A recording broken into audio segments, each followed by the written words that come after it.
నమస్తే రమగారు. నమస్తే జయ. రమగారు, మరణించిన తరువాత లేతే కొద్దిసేపట్లో మరణిస్తారు అనగా చేసే కొన్ని క్రియలు ఇప్పుడున్న జనరేషన్‌కి, ఇప్పుడు ప్రెజెంట్ ఉన్న జనరేషన్‌కి కొన్ని నచ్చట్లేదండి. కొన్ని చోట్ల కొన్ని విమర్శలు, అసలు ఏం పద్ధతులు? ఎందుకిలా పెట్టారు? మన వాళ్ళు అసలు ఏం పెట్టారో మనం ఏం చేస్తున్నాము? అంటే ఉదాహరణకి ఇప్పుడు చనిపోయే ముందు సాధారణంగా మనం ఏం చేస్తామంటే తీసి కింద పడుకోబెడతాం. కొన్ని కమ్యూనిటీస్‌లో తెలిస్తే ఇంకా ప్రాణం పోతోందనే విషయం గనక అర్థమైతే కింద పెట్టడం. కొన్ని కమ్యూనిటీస్ కాదు, అన్ని కమ్యూనిటీస్ అంతే. అంతేనా? వాళ్ళ వస్తువులన్నీ కూడా ఏదైనా మంచం మీద ఒకవేళ మనకు తెలియకుండా ప్రాణం పోయినా కూడా ఆ మంచాన్ని తీసేయటం, ఆ బెడ్‌షీట్స్ ఇవన్నీ తీసేయటం ఇలాంటివి చేస్తా ఉంటారు. అంటే చనిపోయిన తర్వాత కార్యక్రమాలన్నీ అయిపోయిన తర్వాత పూర్తిగా బట్టల మీదే స్నానం చేయటం ఇలాంటివన్నీ చేస్తూ ఉంటాం కదా! ఇదేదో అవమానకరంగా అలా అనుకుంటూ ఉంటే విన్నాను రమ్మగారు నేను. అసలు ఇది ఎందుకు సైంటిఫిక్‌గా వచ్చిందా? లేకపోతే మన శాస్త్రంలో ఉన్న విషయమా? అంటే ఇప్పుడు మనది సిద్ధాంతం, భారతీయ సిద్ధాంతం అనుకో, మరణించిన తర్వాత ఏదైనా జంతువులు చూస్తాం మనం. మరణించిన తర్వాత మన ఇంట్లో ఒక ఎలుకో బల్లో చనిపోయింది అనుకో, రెండో రోజు మూడో రోజుకి ఏమవుతుంది? ఇంట్లో దుర్వాసన వస్తుంది. మనం కూడా అంతే చేయ, మనం కూడా అంతే. ఒక వంకాయ వినటానికి కొంచెం బాధ అనిపించినా నిజం. జీవం లేకపోతే అంతే. ఓ వంకాయ ఉంది, వంకాయలు బాగా వండుకుంటాం మనం. ఓ వంకాయ సిలిండర్ వెనకాలో సామాన్ల మధ్యలోనూ పడింది. రెండో రోజుకి మూడో రోజుకి దుర్వాసన వస్తుందండి. ఆలుగడ్డలు మనం ఇష్టంగా తింటాం. హెల్త్ కూడా వంకాయ మంచిది, ఎంతో కొంత మంచి ప్రధాన ఆహారం. ఏమవుతుంది? అన్నం వండుకుంటాం. అన్నమే ప్రాణాధారం మనకి. 2 రోజులు ఉంటుంది. రెండో రోజుకి అన్నం ఏమవుతుందమ్మా? నీరు కారిపోయి వాసన వచ్చేస్తుంది. దుర్వాసన. కవర్లో కట్టినా సరే వాసన పోదు, అది మొత్తం వస్తుంది. ప్రాణాన్ని వదిలేశాక, జీవుడు వెళ్ళిపోయాక అందులో ఇంచి మన నాన్నో నాయనమ్మో, మన అన్నయ్యో, మన పెద్దనాన్నో, మనకు అత్యంత ప్రీతిపాత్రుడైన గురువో, మన జీవితాన్ని నిలబెట్టిన మహానుభావుడో శరీరాన్ని విడిచిన తర్వాత ఆ శరీరము పంచభూతాల్లో కలిసిపోవటమే. వాళ్ళెవరో ఇందులో ఉన్నంత వరకు, జవసత్వాలతో ఉన్నంత వరకు, జీవించి ఉన్నంత వరకే దీనికి విలువ. చొక్కాకి ఈ షర్ట్ విలువ అదే. జీవుడు ఒక్కసారి బయటికి వెళ్ళాక దీనికి ఏ విలువ లేదు. పైగా ఎన్నో రకాల పదార్థాలతో నిండి ఉంటుంది ఈ శరీరం. చీము నెత్తురు మనం చెప్పుకునే మాటలే కదా, వంకలు, లోపల జరుగుతున్నటువంటి అనేక రసాయన క్రియలు. గుండె కొట్టుకుంటూ ఉన్నంతసేపు నడుస్తుంది, జీవుడు వెళ్ళాక కొట్టుకోవడం మానేస్తుంది. ఇంకా అక్కడి నుంచి ఏమవుతుంది? ఇది తనంతట తను నాశనం అవ్వడానికి రెడీ అయిపోతుంది. కొన్ని గంటల పాటు వెచ్చగా ఉంటుంది. జీవుడు వెళ్ళిపోయాక తర్వాత చల్లబడిపోవటం మొదలు పెడుతుంది. ఏ రాత్రో గతించారనుకో, తెల్లవారేసరికి శరీరం కట్టే బిగిసిపోతుంది, చల్లబడిపోతుంది. ఇక అందులో మన నాన్న లేడు, తాత లేడు, ఎవరు లేరు అక్కడ. ఇదొక ఖాళీ, పాడవటం మొదలవుతుంది. ఆ వస్తువు ఇంకా దాని వస్తువు కిందే చూడాలి. అంతే అంతే. దాంట్లోంచి రకరకాల క్రిములు, ఏమంటారంటే వాసనలు, బ్యాక్టీరియా అనాలి, అందులోంచి వెలువడ్డం మొదలు పెడతాయి. పైగా వీళ్ళు లేరన్న ఒక దుఃఖం మన లోపల రకరకాల రసాయనాలని విడుదల చేస్తుంది మన బ్రెయిన్. ఒక మరణించిన వ్యక్తి ఉన్న ఇంట్లోకి వెళ్తే మన వాళ్ళు చెప్పిన సిద్ధాంతం ఏంటంటే సచేల స్నానం అని చెప్తారు.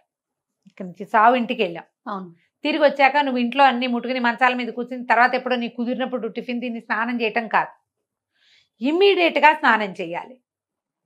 ఇది ఎందుకు అంత అవసరము అంటే, ఈ బాడీ ఎక్కడైతే ఉందో అక్కడ చాలా రకాల సూక్ష్మక్రిములు గాల్లో ప్రయాణం చేస్తే నువ్వు అవి మోసుకొస్తావు. నువ్వు చనిపోయిన వాళ్ళని గౌరవించాలంటే వాళ్ళ మర్యాదకి తగినట్టుగా మాట్లాడాలి, కానీ ఆ బట్టలు వేసుకుని ఇళ్ళంతా తిరుగుతానని అనకూడదు. అందుకని ఏం చెప్తారు, ఈ సచేల స్నానం అంటే బాత్రూంలోకి డైరెక్ట్గా వెళ్ళిపోవడం, నెత్తి మీద నీళ్లు దిమ్మరించుకోవడం. ఇది వరకు బాత్రూములు ఉండేవి కాదు కదా, చెరువుల్లో మునిగేసేవాళ్ళు, పెరట్లో బావుల దగ్గర నెత్తి నీళ్ళు ఎత్తిపోయటం. వీళ్ళే బావిలోంచి నీళ్లు తోడుకోవటం కాదు. ఆహా, ఎవరైనా పోయటం నీళ్లు, ఓకే. పంపుల కింద కూర్చొని పంపు నీళ్లు కొట్టుకొని పోసుకోవటం, తలావళ్ళు మొత్తం తడిపాక ఆ తడి బట్టలు జాడి చారేసుకోవాలి. తువ్వాలు తీసుకెళ్తా అనకూడదు, టవల్ తీసుకెళ్ళకూడదు. మనం బీరువాది అల్మార్లు తెరిచి ర్యాకులు తెరిచి మన టవల్ మనమే తీసుకెళ్ళకూడదు. ఏది ముట్టుకోవద్దు. నీ ఒంటి మీద ఇది దాని మీద ట్రాన్స్ఫర్ చేస్తావు. నువ్వు ఎలా వెళ్ళి చూసామో అలానే వచ్చి స్నానం చేయాలి. ఓకే. బాడీని తీసుకెళ్ళిపోయాక ఇల్లు కడిగేస్తారు. అవును అవును, అన్ని చోట్ల ఉంది కదా జయ. ఆ కడగడం కూడా, ఆ క్రిములు కడగడం మీకోసమే. అది అంతే తప్ప అదేదో అవమానంగా భావించకూడదమ్మా. అది పొరపాటు. మీరు మనకు ఒక పక్కన తెలుసు, బ్యాక్టీరియా తెలుసు, సూక్ష్మక్రిములు తెలుసు, వైరస్లు తెలుసు, శరీరంలో ఎండార్ఫిన్లు రిలీజ్ అవుతాయి, అవేమిటో అవుతాయి, డోపమైన్లు వస్తాయి, బొచ్చడి తెలుసు మనకి. ఇవన్నీ సైన్స్ భూగోళం తెలుసుకున్నాం మనం. మనకంటే కొన్ని వేల సంవత్సరాల ముందు నుంచి మన ధర్మంలో ఉంది ఇది. అప్పటికి సైన్సులు తెలియవు, కానీ వాళ్ళకి విషయం తెలుసు. నీకు సైన్స్ అన్న పేరు తెలుసు, ఈ సైన్స్ వాళ్ళకి ఎప్పుడో తెలుసు. ఇంకా అప్పుడు చాలా నియమంగా కఠినమైన చేసేవారేమో కదా. ఇప్పుడే కొంచెం ఫ్లెక్సిబుల్ గా వాళ్ళని వెళ్ళి ముట్టుకోకూడదు. ఎవరికైతే ఇది ఉందో వాళ్ళని ముట్టుకోకూడదు. ఆ ఇంటి పేరిట వాళ్ళని ముట్టుకోకుండా ఉండాలి. ఇది లెక్క. మరి కింద ఎందుకు పడుకోబెడతారు? అట్లా కాదు జయ. ఇప్పుడు ఎలా అంటే శరీరం పాంచభౌతికమైనది. మనం దేంతో నిర్మించబడ్డాం? పంచభూతాలతోటి నిర్మించబడింది శరీరం. అందులో ఏమున్నాయి? పృథివీ, తేజో, వాయు, ఆకాశాలు ఉన్నాయి. పృథివీ అంటే భూమి, అప్పు అంటే బేసిక్ మట్టి, అప్పు అంటే నీరు, పృథివీ, అప్పు, తేజస్సు అంటే అగ్ని, వాయువు, ఆకాశము. ఈ 5తోటి నిర్మించబడిన శరీరం. అందుకని పృథివికి భూమి మీద పెడితే ఏ ఎలిమెంట్ నుంచి మన శరీరం నిర్మించబడిందో దాన్ని దగ్గర చేస్తున్నాం మనం. సులువుగా జీవుడు వెళ్ళిపోతాడమ్మా, ఈజీగా వెళ్ళటం కోసం. పాత పద్ధతి. ఇంకంతే. భూసైనం చేయించడం అని పదం దానికి. భూసైనం అంటే అదే, చనిపోయే ముందు తీసుకెళ్ళి కింద.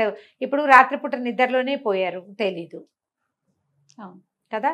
మనం పెద్దవాళ్ళయ్యి తెలిసి మనకి మరణాసన్నులుగా ఉన్నారు అంటే అప్పుడు భూసైనం చేయించడం పాత. ఇప్పుడు అందరు ఎక్కడ చేస్తారు? జేఏ హాస్పిటల్లోనే ఉంటారు.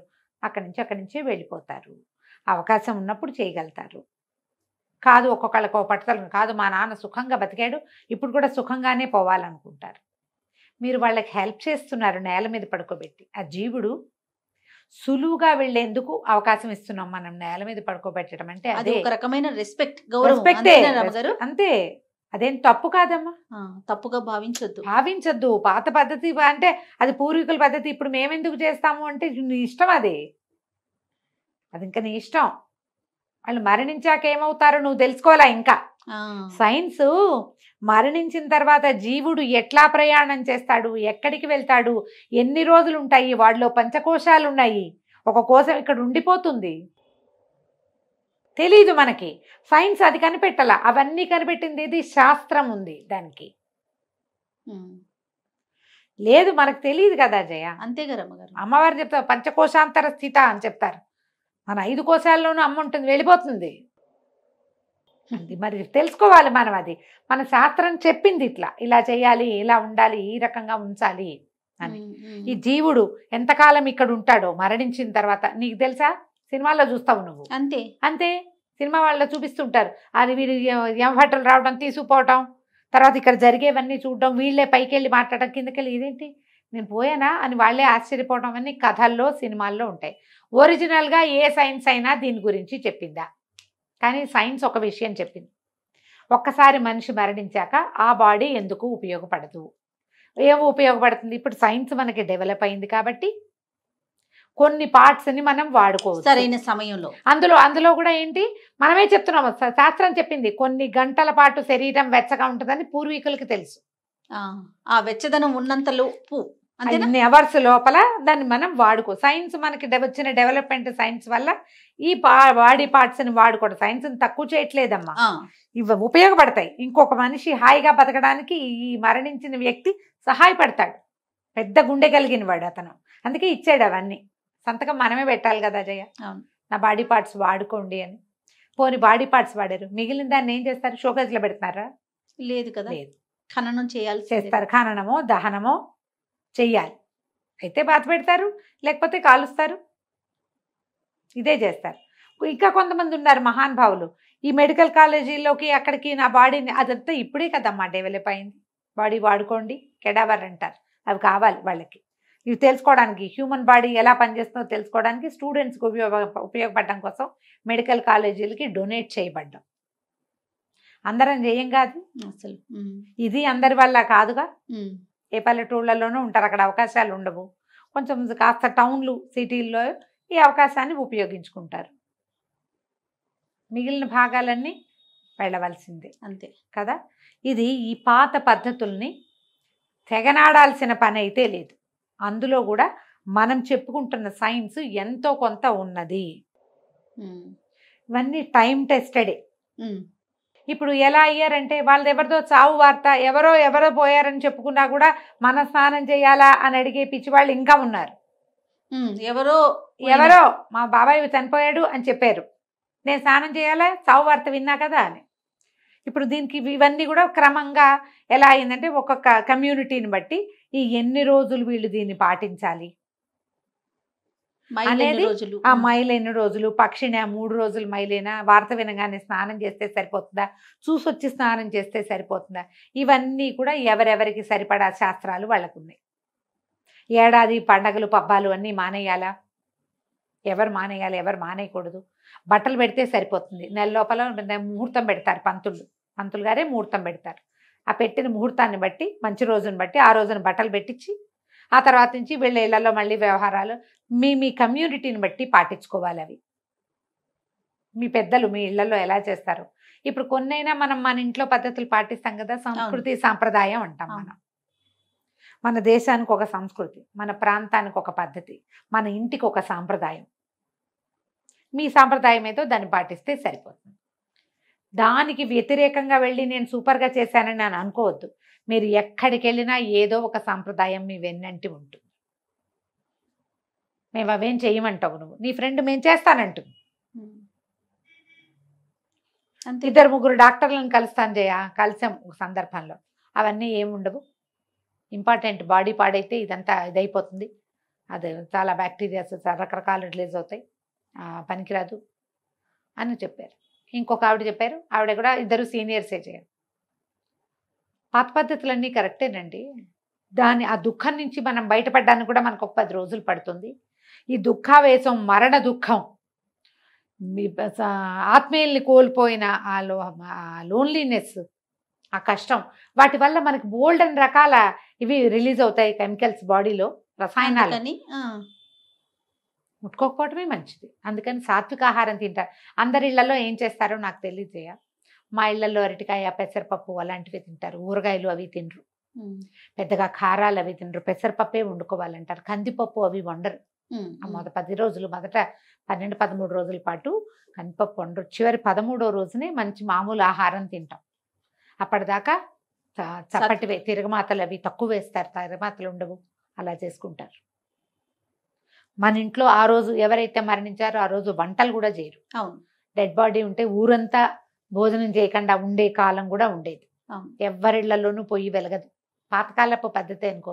ఇప్పుడు ఏముంది, అపార్ట్మెంట్లలో ఉన్నాము, మానేసి ఉంటారు ఎంతో కొంత, అయినా కూడా కొన్ని పాటించవలసిందే కదా. అంతే కదా, అవునా. దాంట్లో మీరు ముఖ్యంగా పాటించవలసింది, నా ఉద్దేశం చెప్తున్నానమ్మా, ప్యూర్లీ నాదే ఉద్దేశం, మీ ఇంట్లో మీ ఫ్యామిలీలో క్లోజ్ రిలేషన్స్లో మరణం సంభవిస్తే కనుక మీరు తప్పకుండా మైల పాటించండి, మీకు మంచిది. ఎక్కడికైనా వెళ్ళి ఒక మరణం దృశ్యాన్ని చూసి, లేదా వాళ్ళ ఇంట్లో మరణం జరిగింది, వాళ్ళని ఆ 10-15 రోజుల లోపలే వాళ్ళని కావలించుకున్నా, పలకరించడానికి వెళ్ళినా స్నానం చేయండి తప్పకుండా, బట్టలతోటి తప్పకుండా చేయండి. ఇవి ఎందుకంటే వాటి వల్ల మన ఒంటి మీదకి ఏవి రాకుండా ఉండడం కోసం. మేమైతే ఎవరి దగ్గరికైనా వెళ్ళి ఊరికే పలకరించడానికి వెళ్ళినా తలస్నానం చేస్తాను, తప్పకుండా చేయవలసిందే. ఇది పాతకాలం పద్ధతి అని అనుకోకండి. డాక్టర్స్ కూడా కొంతమంది యాక్సెప్ట్ చేస్తారు దీన్ని. డెడ్ బాడీని చూసొచ్చాక స్నానం చేయటమే మంచిది. రమ్మగారు, ఇది మనకి ఆచారం సాంప్రదాయం, ఇటువైపు సైన్స్, 2 ఉన్నాయి కదండి. 2 ఉన్నాయిగా. ఇందులో మరీ అతి చాదస్తానికి పోతే చెప్పలేము.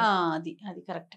చేతస్థానికి పోతే చెప్పలేము. రైట్. ఇప్పుడు ఇండియాలో ఏవో మరణాలు సంభవిస్తాయి, ఫారిన్ కంట్రీస్ లో వాళ్ళు అడుగుతారు, మేము ఇవన్నీ తడుపుకోవాలా, మేము ఇవన్నీ చేయాలా, ఇలాంటివి అడుగుతారు. మీ పెద్దవాళ్ళని అడగండి అమ్మా అని చెప్తాను నేనైతే. చెయ్యొద్దు అని చెప్పామనుకో జయ, ఈ మాట చెప్తాను నేను చెయ్యొద్దు అంటే ఇది పిడికి బియ్యానికి ఒకే మాత్రం రమగారు చేయక్కర్లేదన్నారని వీళ్ళందరికీ చెప్తారు. మీ ఇంట్లో పెద్దవాళ్ళని కన్సల్ట్ చేయండి, వాళ్ళు ఓకే అంటే ఓకే. ఆ పూజలు చేసుకోవచ్చా, మా ఇంట్లో మా పినిమావ గారు పోయారు మేము వ్రతం నువ్వు చేసుకోవచ్చు అడతారు, చేయకూడదమ్మా అని చెప్తా. నేను చేయకూడదు, మీకు ఇది ఉంది, మైలు ఉంది, ఆ మైలు ఉంది, ఏడాది లోపల చేయదు, మీరు కమ్యూనిటీ ఏమిటి మీకు అమ్మ చేయకూడదు అన్నారండి, మరి ఇంకా నన్ను ఎందుకు అడుగుతారు? చేయకూడదు అన్నాక చేసుకోవాలని ఉంది, ఈ సంవత్సరం మానేస్తే వచ్చే ఏడాది చేసుకోకూడదు, ఇందులోనే అయిపోతామా మనం?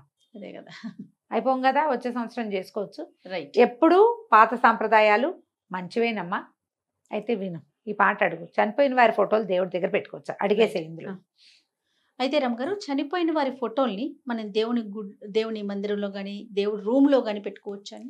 మందిరాల్లో పెట్టుకోకూడదు జయ. అంటే సాధారణంగా ఏమనుకుంటారంటే మా వాళ్ళు దేవుడి దగ్గరికి వెళ్ళిపోయారు, దేవుడు అయిపోయారు అని, అందుకని దేవుళ్ళల్లో పెట్టుకుంటారు. ఏ పెద్దవారు, నాకు దాని మీద అవగాహన లేదు కానీ మా ఇంట్లో దేవతార్చన వేరే, మా నాన్నగారు తాతగారి ఫోటోలు హాల్లో ఉండేవి, మా అమ్మది కూడా హాల్లోనే ఉంది, నాయనమ్మవి హాల్లోనే ఉన్నాయి. మేము ఎప్పుడు దాన్ని దేవుడి దగ్గర పెట్టుకోలేదు. ఏ మనుషులు దేవుళ్ళు అయిపోరమ్మా, అయిపోరు, అది చాలా కష్టం. వారితో సమానంగా పెట్టకూడదు, మనం నిత్యార్చనలో పెట్టుకోకూడదు. కావాలంటే మీకు దేవుడి మందిరం ఉన్న గదిలో ఓ పక్కన గోడకు తగిలించి ఉంచుకోవచ్చు. పూజ చేసేటప్పుడు వాళ్ళ ఫోటో కూడా తెచ్చి పూజలో పెట్టడం మాత్రం అంత సరైన పద్ధతి కాదు. అంటే మీకు పూజా విధానాలు ఉన్న వాళ్ళకి, ఏ పెద్దవారు ఏ ధర్మ సందేహాలకి సమాధానం చెప్పే పెద్ద పెద్ద వాళ్ళు ఎవ్వరూ కూడా ఉంచుకోండి అని సమర్థించలేదు. నాన్నలవి అక్కయ్యలవి మనం చనిపోతే వాళ్ళ గుర్తుకు మనం పెట్టుకోవచ్చు అంతే. వాళ్ళ మరణించిన రోజో వాళ్ళ పుట్టినరోజో ఒక దండ వేయచ్చు. మన ఇంట్లో ఏదో ఫంక్షన్ అవుతుంది అప్పుడు వాళ్ళకు కూడా ఒక దండేసి ఒక నమస్కారం చేసుకోవచ్చు. ఛాయాచిత్రమే కదా, పెట్టుకోవచ్చు. కానీ దేవుడి మందిరంలో పెట్టుకోవటం మాత్రం అంత కరెక్ట్ కాదు. రైట్. థ్యాంక్ యూ రమగారు. నమస్తే. నమస్తే.